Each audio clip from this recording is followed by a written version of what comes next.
जे SI भर्ती रद्द करवाना है, आरपीएससी का पुनर्गठन, रीट लेवल फर्स्ट की सीबीआई जांच, पेपर लीक की घटनाओं पर अंकुश लगे, पेपर माफिया को गिरफ्तार करे और भारतीय जनता पार्टी जिन मुद्दों को लेकर सरकार के अंदर आई है, आज 2 महीने हो गए बराबर इस आंदोलन की शुरुआत 24 अप्रैल को हमने करी थी, आगाज़ किया और 26 तारीख से हम धरने पे बैठ के आंदोलन को शुरू हुए 60 दिन हो गए आज। और ये राजस्थान का सबसे लंबा आंदोलन है जयपुर के अंदर राजधानी में, जिसमें एक बार जेल भरो आंदोलन चला। हम हमेशा यहाँ बैठते हैं, प्रदेश भर के नौजवान आते हैं, ऐसा अभ्यर्थियों के साथ आ रहे हैं 18, 21 आरपीएससी के अलग अलग जो कॉपियाँ थी जिनमें नंबर बढ़ गए, चढ़ गए, कई तरह का हमने यह सबूत भी मीडिया के सामने दिए और मीडिया भी लगातार इस मामले के अंदर लगा हुआ है। जो भ्रष्ट तंत्र है, इसकी पोल कैसे खुले। और हमने राज्यपाल से मुलाकात करी और 1 लाख से ज़्यादा जवानों की आक्रोश रैली मानसरोवर के अंदर करके दिल्ली तक संदेश दिया। प्रधानमंत्री से हमने समय मांगा था, अभी आज कल के अंदर शायद वापस आ गए वो। कोई समय के बारे में कुछ हो सकता है कि समय मिले जब हम डेलीगेशन के रूप में जाके पीएम या एचएम जो भी हो उनको जाकर हम ये सारी बात से उनको उनके भाषण याद दिलाएंगे कि प्रधानमंत्री जहाँ कह रहे थे कि पाताल से भी ढूंढ निकालूंगा पेपर माफिया को, गृह मंत्री भर्तियों का नाम गिना रहे थे, ये भर्ती ये हो गई, तो हम उनको पूछेंगे कि आखिर क्या हुआ साहब। 1.5 साल के अंदर भजनलाल जी ने जो बात विधानसभा में कही, कांग्रेस के बड़े नेता बड़े मगरमच्छ रात को मेरे से मिलने आते हैं, क्या बात सही है? कांग्रेस बीजेपी मिली हुई है और अगर मिली हुई नहीं होती तो 1.5 साल के अंदर जिस तरह महेश जोशी की ईडी गिरफ्तारी करती है, तो अभी तक आपने आरपीएससी के कटारा को तो बर्खास्त तक नहीं किया, अभी बर्खास्त नहीं हुआ कटारा। और वही सारे मेंबर चेयरमैन आपने बना के भेज दिया, वही सारे लोग हैं जो पेपर सेटर वही है, सारा जो आपका स्टाफ है आरपीएससी का वो ढांचा वही। हम चाहते हैं कि आरपीएससी के ढांचे की पुनः संरचना करें, यूपीएससी की तर्ज पर आरपीएससी का गठन हो, जातीय आधार पर मेंबर्स की नियुक्ति नहीं हो। जिसकी जातीय आधार पर नियुक्ति होगी वो अपनी जाति का भला करेगा, 150 अपने लोगों का भी भला करेगा। ये हमने मांग शुरू से करी है।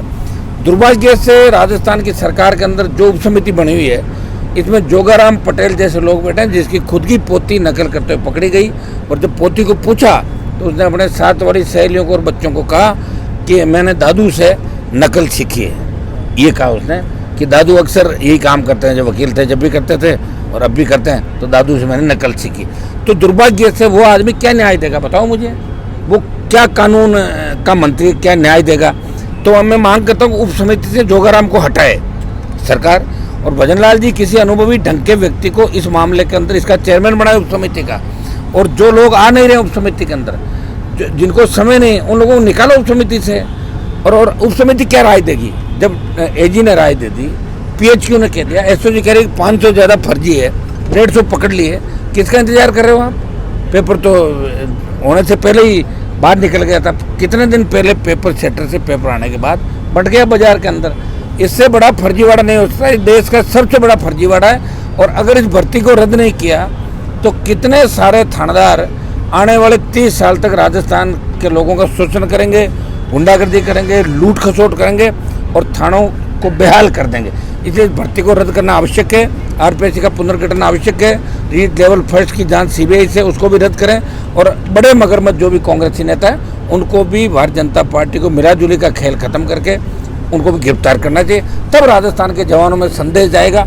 मैं तो लड़ ही रहा हूँ 2 महीने से, और दिल्ली कूच का भी हमने कह रखा है, क्योंकि दिल्ली जो कूच होगा वो 1-1.5 लाख जवानों का कूच होगा। एकदम से बरसात का मौसम भी आ गया, फिर भी हम पूरी गर्मी के अंदर बैठे रहे, बारिशों में बैठे रहे। दिल्ली कूच की हम तारीख का ऐलान करेंगे। हम भी सोच रहे हैं कि सरकार खुद ही पहले ये कहते कोर्ट में जाने से पहले कि हम भर्ती रद्द करें ताकि हमारी बड़ी जीत हो।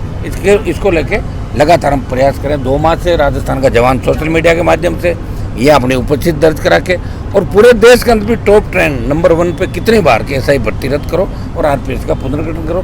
पूरे देश की निगाह राजस्थान पे होगी कि आखिर राजस्थान में क्या फर्जीवाड़ा चल रहा है। कहाँ की डिग्री ला के पीटीआई बन रहे हैं, उसमें 2-2 फर्जी डिग्री ला रहे हैं। कितने एग्जाम जो विवादित हुए अशोक गहलोत की सरकार में, उससे पहले 13 से 18 वसुंधरा की सरकार थी, तब भी पेपर लीक की घटनाएं बढ़ी और आरपीएससी के अंदर ये गोरख धंधे चलने लगे और आरपीएससी भ्रष्टाचार का अड्डा बन गया। पहले एक चेयरमैन की भी गिरफ्तारी हुई थी आरपीएससी के 2014-15 के अंदर। तो पूरे कुएं में भांग पड़ गई और अब पूरे कुएं को ठीक करना पड़ेगा। उसके लिए एग्जाम रद्द करके और आरपीएससी का पुनर्गठन, और जो भी बड़े मगरमच्छ हैं उनको गिरफ्तार करें, ताकि मैसेज आए कि कितना भी बड़ा व्यक्ति हो वो कानून से बड़ा नहीं है। ये सरकार को संदेश देना चाहिए। मुझे तो लग रहा है भजन लाल जी की जो नीचे टीम है, और भजन लाल जी को भी जिस तरह वसुंधरा गहलोत का गठबंधन था, कहीं भजन लाल जी ने गठबंधन तो नहीं कर लिया उन लोगों से। मुझे ऐसी बू आ रही षड्यंत्र की कि भजन लाल जी कांग्रेस के नेताओं से मिल तो नहीं गए, क्योंकि इन्होंने हमेशा वसुंधरा गहलोत को मिल के काम करते हुए देखा, तो ये उस ट्रैक पे तो नहीं जा रहे हैं। ये मेरा आरोप है भजन लाल जी पे कि जल्दी से इस भर्ती को रद्द करें, नहीं तो लोग ये समझ रहे हैं कि भजन लाल जी भी वही काम करने लगे जो गहलोत वसुंधरा के समय इनके अधिकारी और इनके नेता करते थे, उसी में ये 9 लोग।